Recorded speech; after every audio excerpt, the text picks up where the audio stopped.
Not getting boosted up onto the treehouse position here for Yakfeng and co. You can see this has been overall a pretty good map here for the side of O2 Ardeont.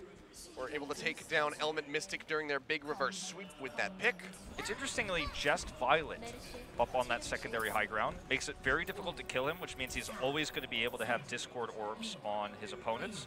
Sashin flexes to the Genji. Ace will be on the Tracer, so straight up dive here with the Oporochi trademarked boosting from the Mercy.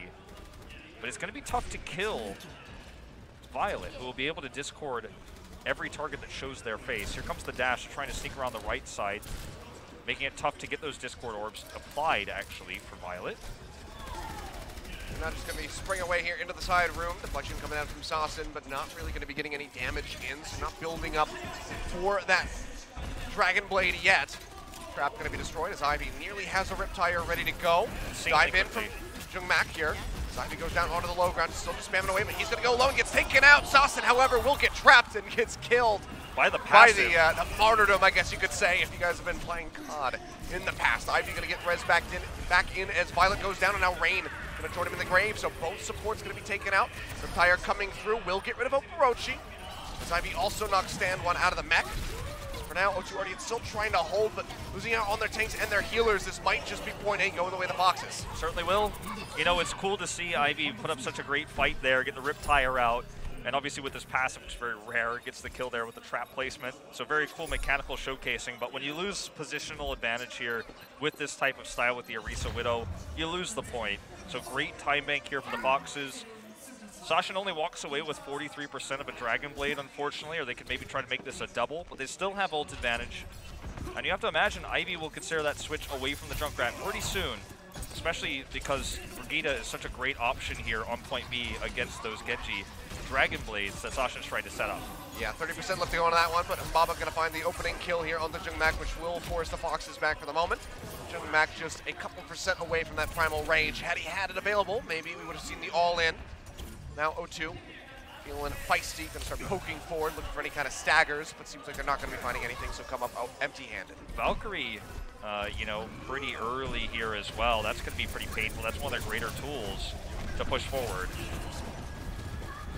Let's see how this pans out now. They're trying to collapse through the center. Here's the blade. Assassin coming in, but it's going to be the Transcendence out from Violet to keep everybody alive. He's looking for Rain, but he cannot finish him off through that healing. Climax in the meantime will get taken out with the Primal Raging Winston on the side of the Foxes. Now an answering Transcendence out from MCD. Trying to keep everybody topped up, and Yakfeng will get eliminated here by Ace, who's really been the big fragger so far. The Riptire comes in, no Transcendence to help deny this. They spread back, Mbaba goes down, but he finds the pick off here on MCD, but the res might be available from Oporochi if he can get into position. So far, not gonna be seeing it, now comes through, right as Jungmak dies though, so that's gonna be costly, and both tanks gonna get eliminated. Assassin just says goodbye. He'll get taken down. One tick coming through for the Foxes, but nothing else really to talk about. When he's Brigida, when you've got the synergy here of O2 Ardeont, Violet's Transcendence perfectly timed. The res comes through as well from Rain, and Humbaba just buys so much time, mostly ignored because the Foxes dove, I should say, to use proper English, so deep that he was ignored, so he got to, at the last second, use his self-destruct, which bought time. Ivy's Riptire buys further time, and yeah, it's just the tick. Sashin's got half another Dragon Blade, but it's going to be tough without the support ultimate from MCD, who's now dead, to further this, so it's going to be another reset. Dash through there as Climax goes low, has the recall to stay alive, and Stan going to be trying to spam away with that D.Va, but might have to be forced back into the spawn room. Go ahead and eliminate. Never mind. I was going to say eliminate all of that ult charge. Would have been a big, would have been a very costly swap had he been forced to do so, as he's now at 70% for that self-destruct, but does get taken down by Ivy. So actually, probably pretty grateful for that. Yeah, definitely so. I guess they just didn't know exactly where his pilot was at, didn't want him to get the remake for free. He gets a Riptire from that last hit there as well, so they have that defensive tool. Sasha just trying to, again, be fed by Oporochi, those heals and the boost to build the blade, to kill the supports. Violet 2% away from that Transcendence that he used to defend himself last time. Here's the Rip. It's going to be Rain going down. There's the Riptire. We follow this one through. Binds two. DPS members have to say goodbye. Ivy taking him out. Sasson and Ace go down.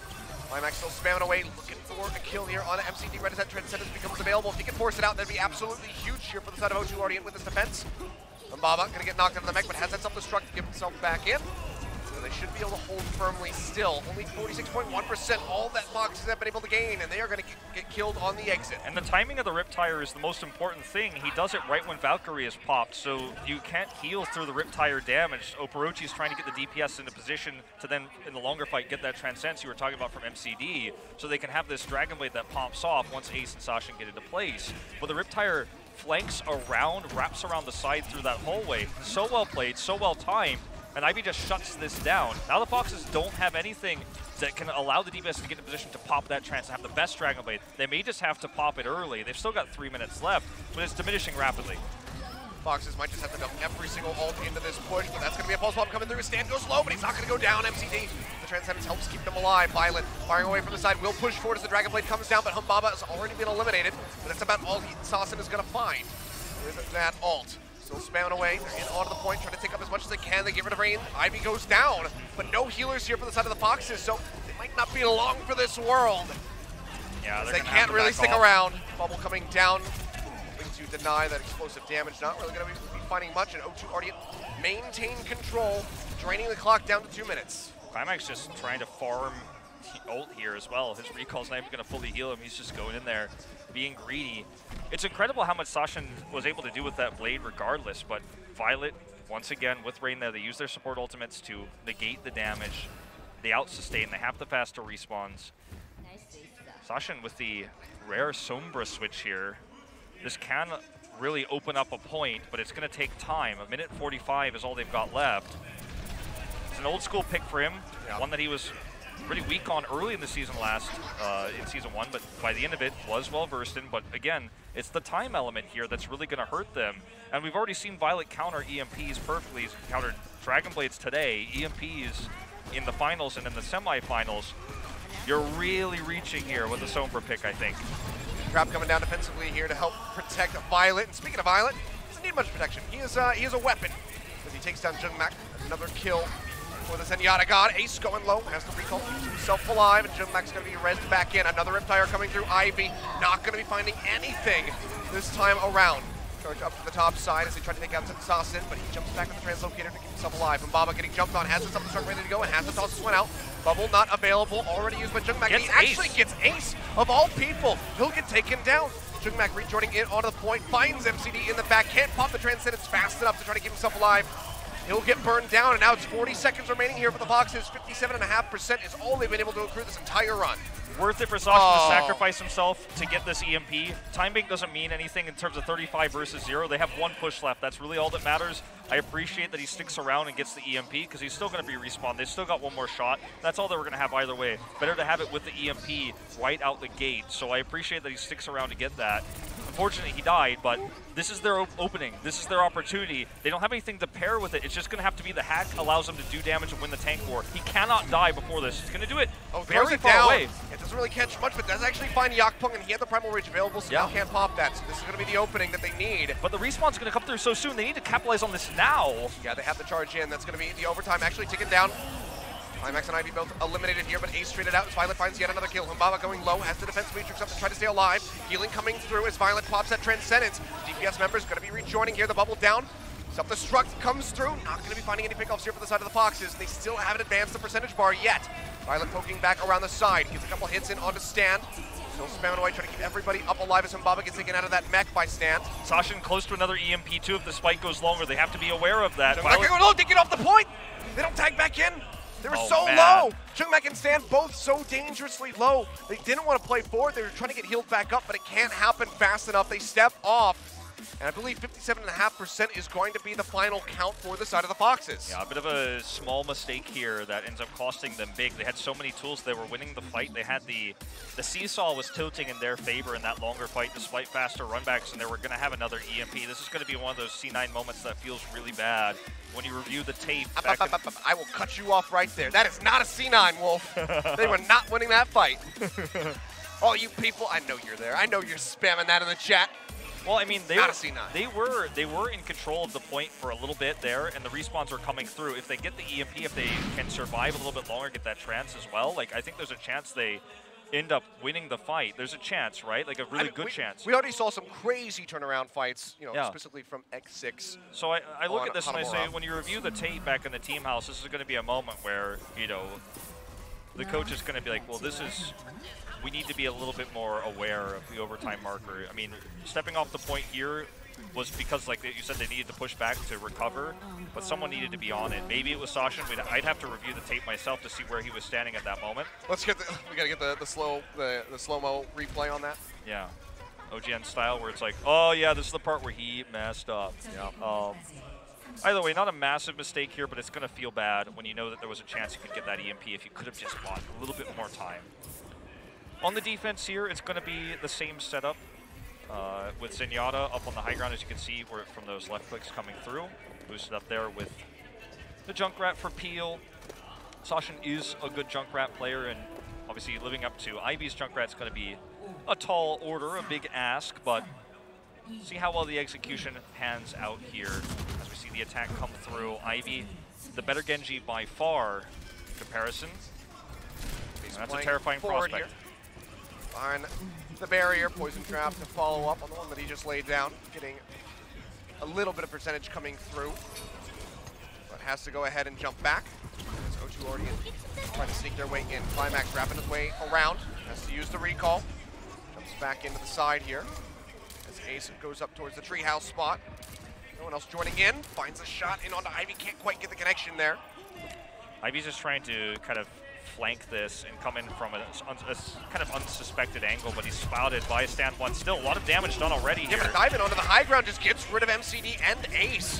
Foxes, their defense crumpling here right off the bat as O2 already to spill forth onto the point.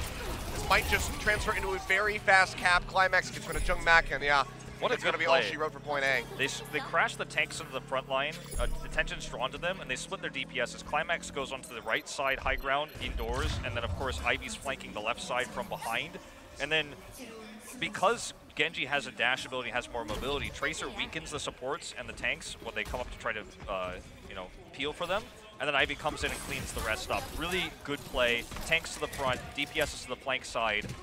It was like a trident of attack there, and as you say, Foxes falls apart. Huge time bank for Ardeont to close out this series now. Yeah, Pulse Bomb ready to go, throwing that one down, but Climax not gonna find a stick, but he actually still managed to take down Ace. Gonna be delaying that rallying cry from coming through by quite a bit. Riptire not gonna find anything here for Sauce, and the Dragon Blade's out for Ivy, gets rid of MCD, gets rid of Stan, and this could just be the finish right here. Yaklung gonna get rezzed back in. Oporochi going down, Ace the only one alive, makes his way into the corner, but will get taken down. They'll start ticking up. It seems like they're gonna have it. No way to tag back in time, and O2 Ardeont will win this series as they go 3-0. One more chance for the Foxes to put a map win on the board to try to negate some of these negative points coming through. Really good plays from Ardeont on the first attack. That was the most impressive part, with Ivy flanking left, Climax flanking right, and then the collapse in with the tanks. They still had their mobility abilities, so they didn't use them to get on the point. They used them to go up, and then Ivy goes across. Very well played. It's very common to see the Widow split up like that with the supports, so it's more difficult to dive, but they actually took a flank, so it was really cool. Then after that, both teams realized the problem, or it was the strength, of course, for O2 and the weakness for the Foxes. That's why they switched Ace to the Brigitte, because they wanted to shut down the Dragon Blade, and that's exactly why O2 Ardeont focused Ace down first in the fight, then pulled the blade. Your scariest thing as a Genji player when you're pulling that blade out is the Brigitte stunning you and you getting blown up. So they blow up the Brigitte first, get into an angle where she cannot use her shield to protect herself, so she's dead, and then the Dragon Blade kills everybody. So, yeah. I mean, it was a smart switch, but it was just shut down because O2 was ready for it. Yeah.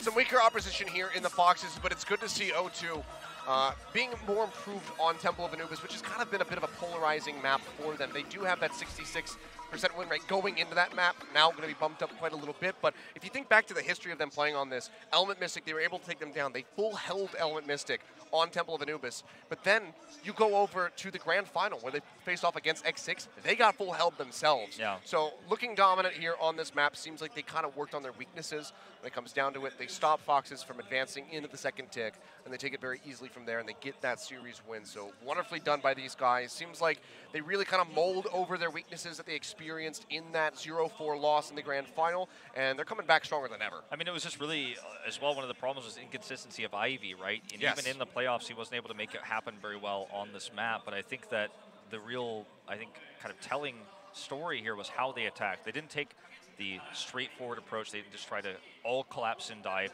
They tried to split the attention into multiple angles. The tanks coming onto the point itself, the Tracer to the right side. So people are calling and screaming out, okay, Tracer's on me, can you protect me? The tanks are on the point, and also like Ivy's over here.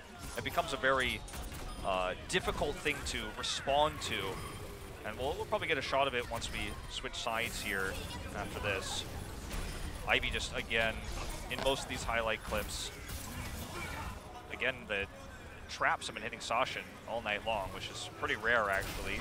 I think part of Ivy's success, but also part of a failing on Sashin for not identifying that. And it's really weird to see Sashin performing this way. How honestly has been rather weak to start things off. We saw a couple good moments from him with the Pharah, but tries to go back to the Sombra, and it doesn't really work out for them. Just seems like he's going to be coming back in. We'll see if it's going to be for Sassin or it's going to be for Ace. Yeah, it's going to be Sassin, actually. That's right. So he'll get subbed out, and Sassin going to be taking the bench for now. Back into the dugout with you. Well, this is going to be an opportunity for them to try to... There's two ways they can take this, right? One is they're saying Just might be the better Genji. They can play the Widow Genji on Junkertown, but that's really rough against Climax Ivy. I think the better play is to take us to Rialto and try to play the Zarya Hanzo. Hello there, Stellar. Stellar, long time no see. Yeah, he'll be coming in, and Ivy will be sitting out despite Ivy's wonderful performances so far. And this, remember, Stellar's was the Sombra player for this squad, but that is irrelevant, right? So when you lose a hero meta-wise, you take on another one usually in terms of the DPS role. I expect that Stellar will be the Hanzo player, and then we will see Rialto as the map pick based on these swaps. I'm reaching a bit here. It's tough to predict, again, because we're on day one of the season, but just based on these two swaps alone, and Stellar's been only subbed in now, it leads me to believe that either this one get more experience, but like, look, he made it to the grand finals. What more experience does he need? I think it's more of a map-specific thing. Yeah. I mean, but if you do think back to it, in that big clutch versus Element Mystic, when they pulled off the reverse sweep, forced out that final map of Lijiang Tower, it was Ivy who they relied on. They didn't bring Stellar back in, despite the fact that he was the starting player for them in all of their series up to that point. They decided to stick with Ivy, so it has been a little while since we've seen Stellar. So maybe just to refresh him, get him back on the stage in front of a live audience. You know, we don't see any of the nerves of O2. They've been there, done that. You know, they had a regular season where they were a team of rookies. They went into the playoffs nervous, but it gave them energy, right? It was the miracle run we saw. Yeah. And then they lost the grand finals 0-4, and it almost feels like that's been more motivating than anything else. I did not expect this to be a one-sided series, to be frank with you, even with the new rookies on the Foxes. It's just absolutely everyone we saw do well last season has further improved and further stepped up their polish. Like, it feels like O2 was always a gem that just looked maybe a little bit smudgy, but now that the polish has been rubbed on, you can really see it shine. And Stellar coming through here, you know, we know he was a great Sombra, would occasionally flex, obviously, to the Widow when need be on maps like Dorado, and the Tracer ever so occasionally as well. But given that he hasn't been played yet, and he lost, again, a meta hero from last season and last meta, I have to guess, like, this is me just making a bold prediction that he will be the Hanzo player and that we will go to Rialto, but I cannot know until that map screen comes up whether my prediction is true or not. There's so many maps available. I think that Junkertown, though, is pretty unlikely. Would love to see the Rialto, but it's going to be Gibraltar, actually. Okay. So, hello. Haven't seen you in quite some time. So, Rialto going to have to wait a bit longer before we see that one come through. Yeah, it's played a lot in China, a little bit on Australia as well. A little bit surprised we're not really seeing it played yet here, but I know it's a map that a lot of Koreans don't feel very comfortable on yet. When you're the losing team picking it, though, I feel like it is the great equalizer. A lot of teams don't like it because it feels like if you mess up or you get caught in a graviton or the Hanzo pops off, you end up losing. So the teams that are the stronger teams usually dislike it, but that's why weaker teams pick it, right? And that's why it ends up being used so often. But not going to be happening, at least not today. You were theorizing maybe Runaway for the first team to pick it. Could come true. I mean, given that they were the first one to pick up the Blizzard World in our first season, maybe they'll be the first to get Rialto.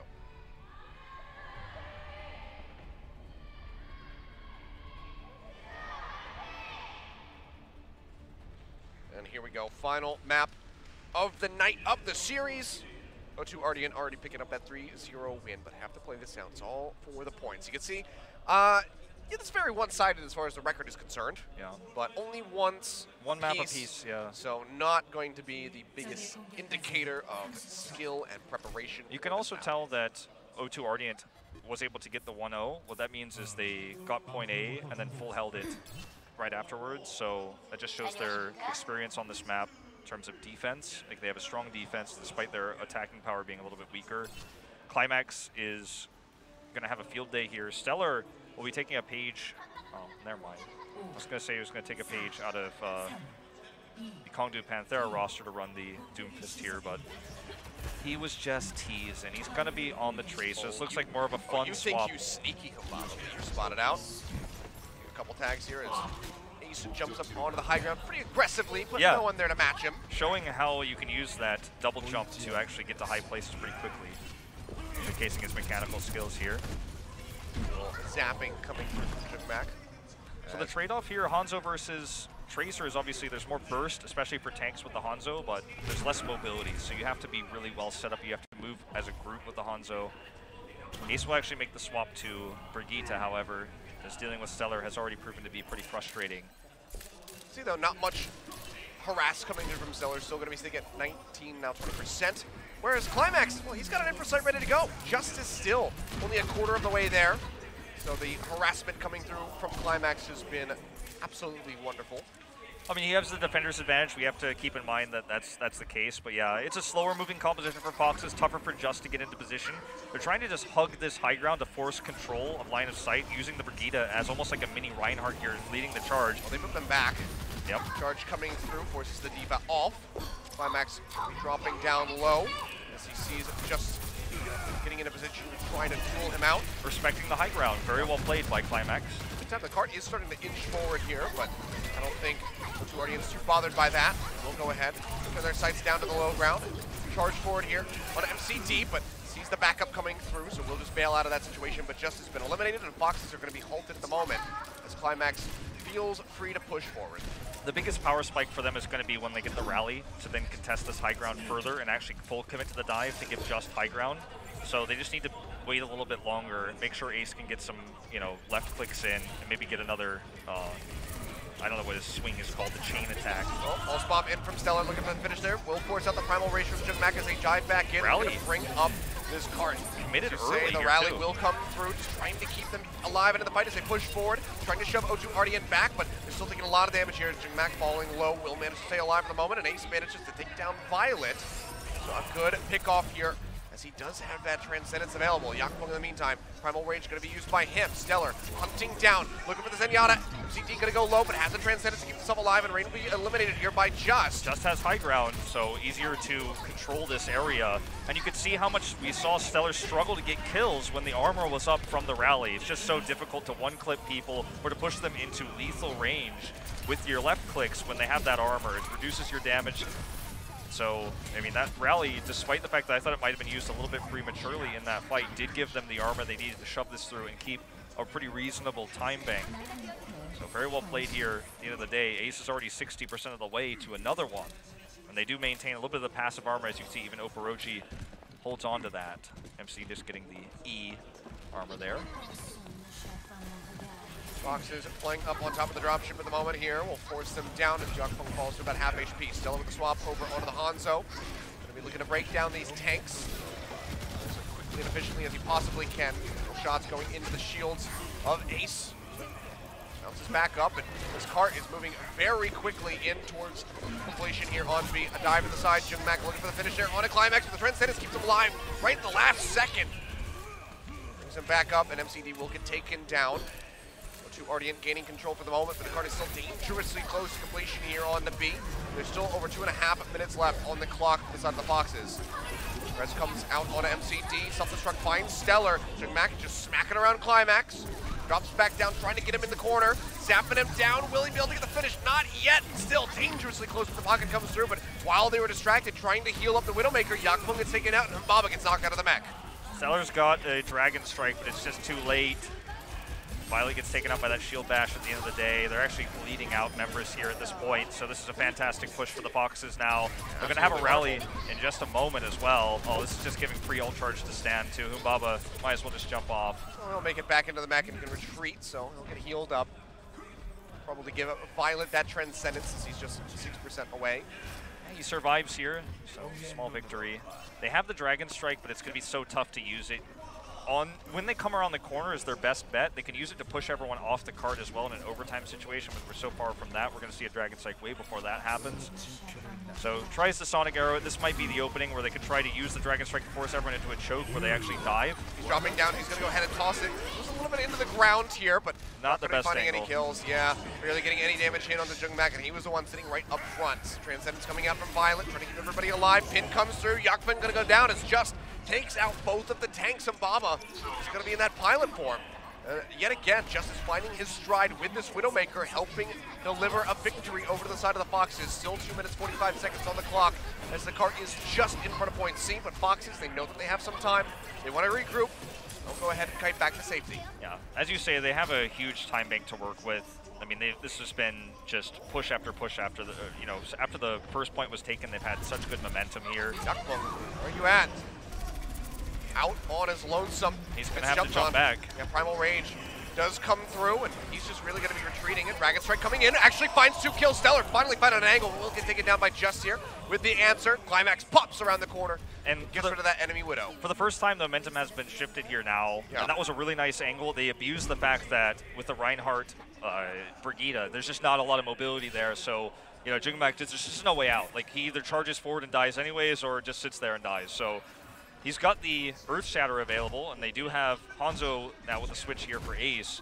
If they can try to make a pairing with that and the Dragon Strike, there's a way to force this, but just trying to win the tank battle alone with Hanzo and Reinhardt together is a little bit awkward. It's not going to be easy to break down the D.Va, or especially the Winston as well. It's going to be a challenge. It's up to Just here to kind of weaken those heroes so that the Storm arrows can come out with the Discord. You can see Yakfing's getting low. But he gets him out, but not going to be able to go down. In the meantime, Ace just find the pick off there onto Violet. He had the Transcendence available. Rain's going to pop the Valkyrie. Trying to stay alive and trying to stop this push from coming through in a minute and a half remaining. Humbaba knocked out of the mech, and yeah, shot coming down. Humbaba going to get taken down. Finds another one. Climax falls. Stellar goes down. They'll just go ahead and spill forth onto the card. Violet has to use the Transcendence. MCT has his ready to go as the card keeps moving up. Yakfung jumped on, has that Discord Orb, and does not stand a chance. They're going to push this one, and Foxes able to finish it with some time left in the bank. Yeah, Dragon Strike not even required.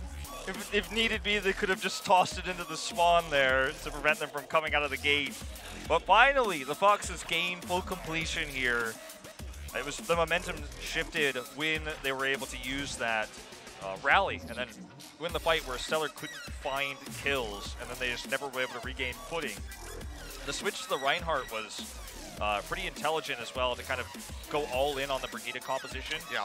And once they got to the end, it was tough to actually make Brigitte valuable because they were dealing with long range hit scan with Climax on the Widow. Tough to fully complete there and get Brigitte in to stun the Winston. You had to wait for the Winston to come to you, and she was getting picked off, right? Ace was dying multiple times, so you're not really building for another rally.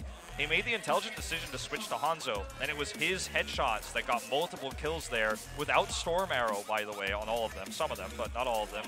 And he was able to carry the fight. Mediocre Dragon Strike coming out from O2 Ardeont there as well through the ground. Didn't do them any favors. But it feels like finally, fortunately too late, but finally the Foxes have something to celebrate about. So you will see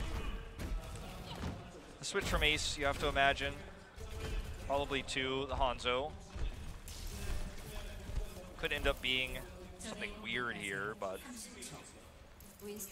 I don't think he's going to be sticking with Lucio. I think he just wanted to get everyone in position.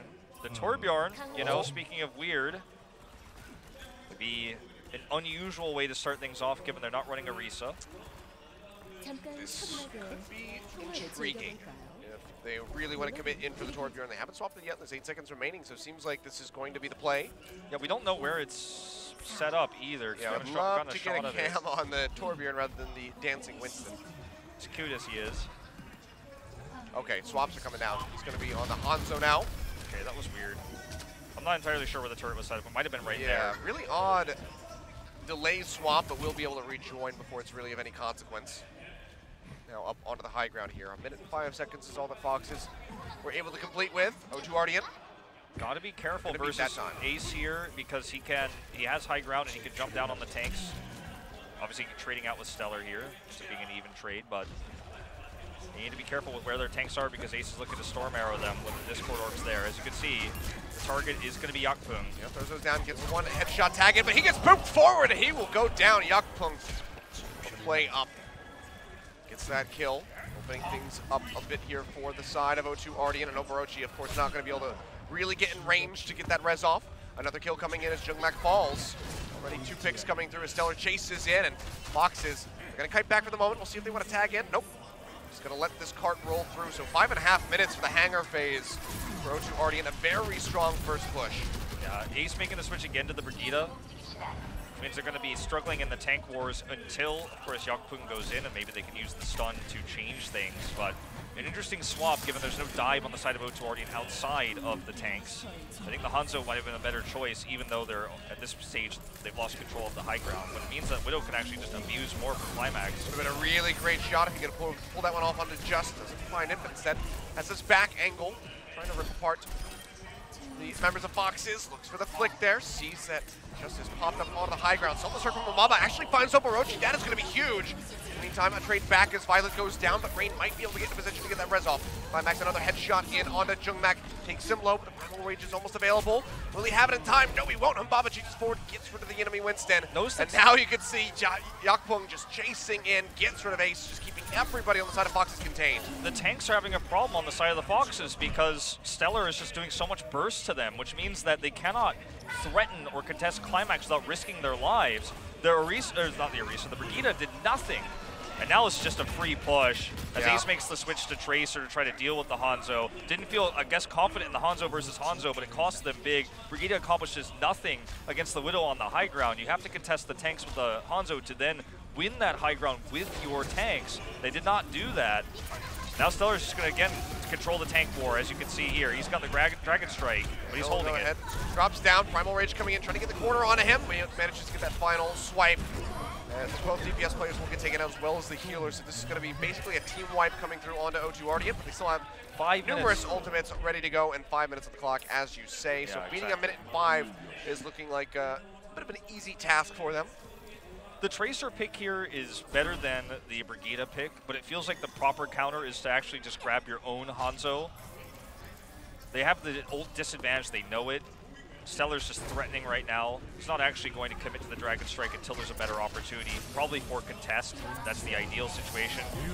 I mean, he's just able to do so much. Oh, look at this angle. Dive coming through. He's going to just go ahead and throw that in onto the cart, chunks them out. Stand one going to be at half HP, and he manages to find the shot there onto Ace. Not elusive enough with that Tracer. Just getting jumped on, jumps to the side. Self-destruct coming through, however. Manages to cut its way back to safety, but MCT cannot say the same. Primal Rage just contain them into the spawn room. And Jungmak, he won't be able to retreat successfully. He'll get taken down. Yeah, this is looking like a fantastic time make now for O2 Ardeont. They have so much they can work with here. They're controlling the spawn. No one can come out. Transcend's probably not even going to be required here. Ball spawn into the back. Not going to be finding the Violet, but will manage to find Stellar. Transcendence will come down as they push forward. Heal Deny in onto Humbaba as they try to shred him out of the mech, and they manage to do so. That was a huge moment, that Heal Deny, because it prevented the Transcendence from getting the full heals. Yeah, in the meantime now, we'll go ahead and throw out even more ultimates coming through. The Self-Destruct taking out the tank line. The Healer's going to fall, and Foxes actually managed to find a final breath of life here, it would seem, as they hold off O2 Ardeont. Still 3 minutes and 45 seconds on the clock, however, so this is still such a tough defense. Yeah, and it's a very, very smart swap for Oporochi there, but again, the cards are stacked against them. They're going to go all in on this composition. Humbaba switches over to this Zarya, and they're just going to try to force their way in. They know they're up against a Brigida, so they're going to counter it with their own, while they have the Reinhardt to get her into position. And then if they can force, again, Climax onto the high ground, whether it's on the left side for the flank or just straight up right here on this bridge you see on screen, that's when they're going to win this fight, and they're going to win this game, or at least in terms of time bank.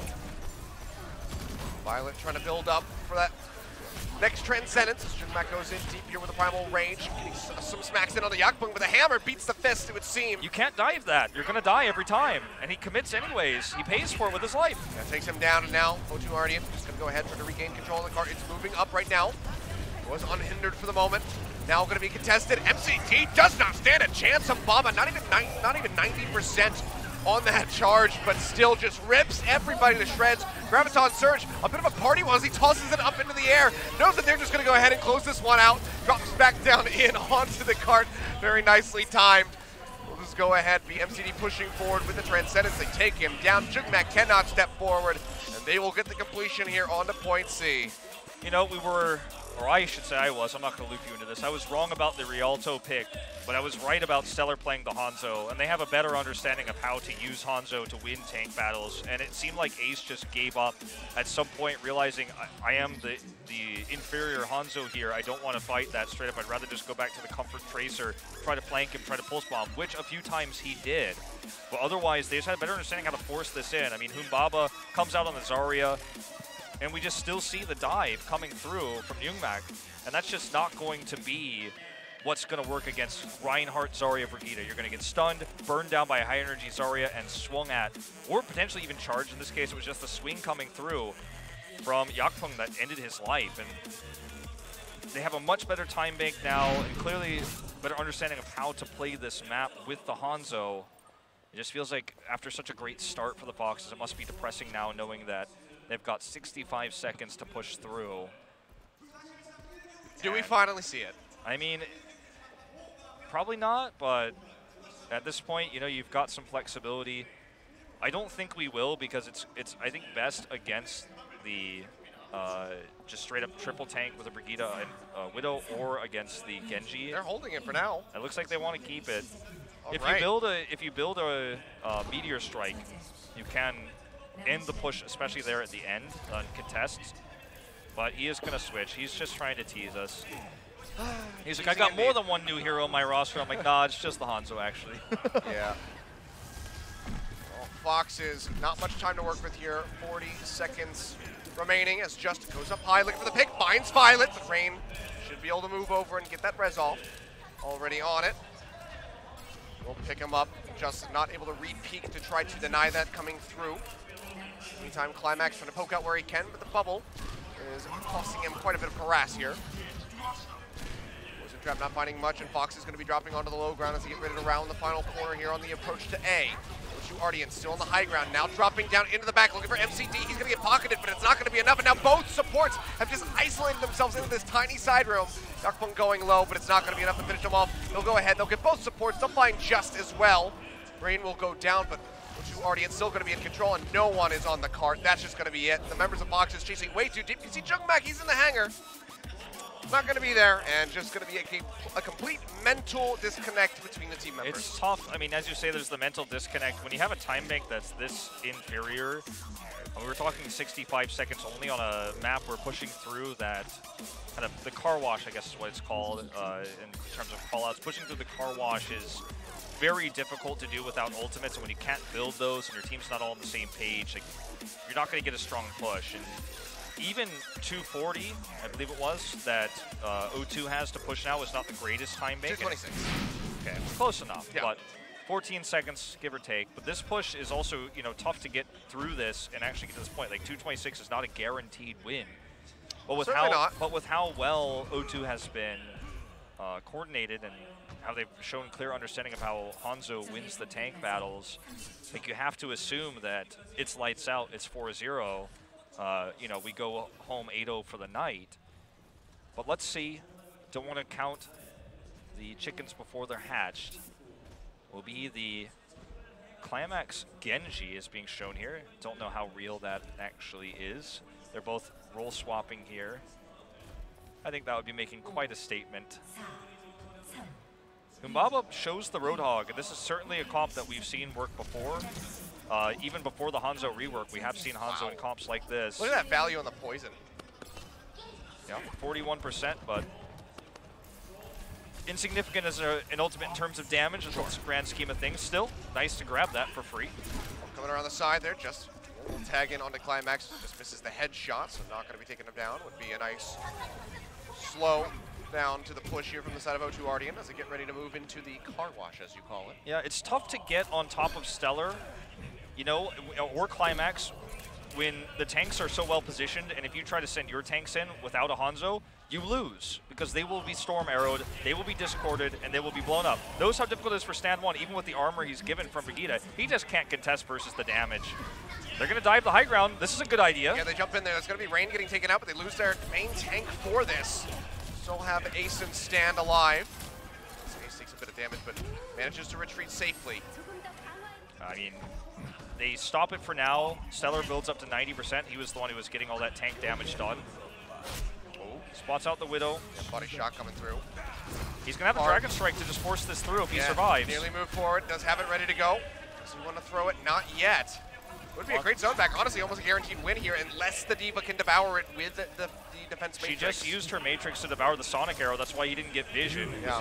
Actually, he's just going to throw it blind. Throws this one now. Catches a lot of damage in on a Jungmak. Doesn't take him out. Forces them off the high ground, and now it's going to be Yakfeng coming in around the corner, trying to keep the zone back. The cart nearly moving in. Jungmak's going to go down. Now all on Stan and Ace to stay in the front line, but Stan's going to get knocked out of the mech, and this should just be about it. The zap's coming down. MCD pushing forward with the Transcendence. Oporochi going in with the Valkyrie. Manages to get the res there onto the Winston, but Stan now finally going to be finished off. It's going to be the rallying call here from Ace. Pops that one out, trying to keep them alive. MCD still getting chunked out, but still manages to stay in the fight. Jungmak goes forward. Primal Rage going to be popped. Tries to keep this in contention. Another Dragon Strike coming down. Jungmak gonna fall, and O2 Ardeont able to close it out here. Not very far, they had to push it, and they will get another clean 4-0 here tonight. Doubles being served up by our grand finalists. You know, you feel like sometimes when you're up against a strong Hanzo like this, you're never going to win the tank war anyway, so you want to take a different approach, but I just don't think the Brigitte was the way. I preferred the Tracer, but I think the bottom line here is what we learned as that we saw three different really opinions about Hanzo, but I think O2 understood best how to utilize it as a tank buster and then use that to get Climax into position on the Widow. The Widowmaker's biggest spear is dive, whether it be the Genji, and that's what countered, of course, by the Brigitte oftentimes, or the tanks. And when you're on the high ground like this and you know your opponent's not running Genji, they don't have a strong Genji player in their lineup, you can just run the Hanzo. And every time we saw Jungmak fall, it was usually because he was killed by the Hanzo or severely damaged. And Humbaba sometimes did the rest because he has the ability to chase, right? Where you can still keep your Winston back for the barrier.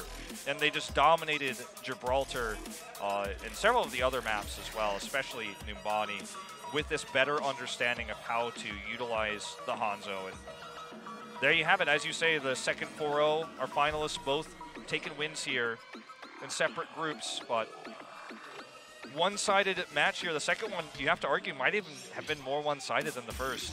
It was, yeah, I mean, with the exception of the fourth map, right? I mean, that was. Yeah, I mean, outside of that, yeah, it was a double 100-0 on Oasis to start things off for O2. It was absolutely dominant, so I have to agree with you. I think that X6 flexed a little bit too much under the pressure from WGS comparatively, but still very strong showings from both of our Season 1 finalists on the first day of the event. Foxes will give a bow in their baseball uniforms, but at the end of the day, it was O2 who managed to get the Grand Slam. We know that what we learned today is X6, they were the best mechanical team of the four. In terms of strategy and maybe coordination, there's still some improvement to be made, but it looked good. For WGS, we learned they come in with more strategical depth, but the mechanics and the coordination, obviously still there's some work to be done, but at least we saw strategical depth. Yeah. From O2, I think we saw the cleanest understanding of the new meta of these four teams, knowing how to use the Hanzo, knowing how to use the Widow, when to Dragon Strike, how to use Brigitte as counter, how to use Genji correctly. Really fantastic stuff out of Ivy as well. They showed improvements.